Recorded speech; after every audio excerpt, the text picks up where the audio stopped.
ضلع کرم کے بڑے شہر صدہ میں قائم دی اسمارٹ کوچنگ اکیڈمی کے زیر سایہ تیاری اور تربیت سے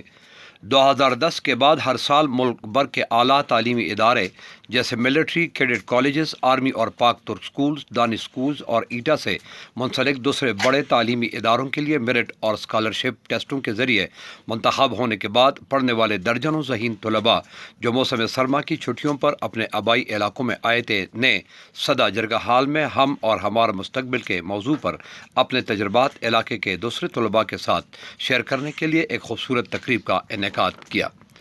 قبائلی پسماندہ علاقے سے تعلق رکھنے والے ان طلباء نے بہترین اداروں میں پڑھنے کے مواقع سے فائدہ اٹھاتے ہوئے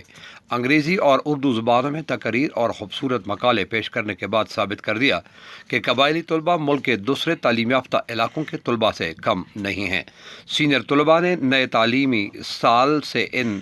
اداروں کے لیے ٹیسٹ پاس کرنے والے درجنوں طلباء میں شیلڈ اور سرٹیفکیٹ تقسیم کر کے نئے منتخب بچوں کا حوصلہ بڑھایا۔ مقررین نے دی اسمارٹ کوچنگ اکیڈمی کو خراج تحسین پیش کرتے ہوئے کہا کہ اکیڈمی نے کم وقت میں درجنوں طلباء کی کوچنگ کے ذریعے تیار کر کے آج میرٹ اور اسکالرشپ کے ذریعے مفت تعلیم حاصل کر رہے ہیں جو کل کے بڑے افسر بن رہے ہیں۔ محمد جمیل، آج نیوز، صدہ کرم۔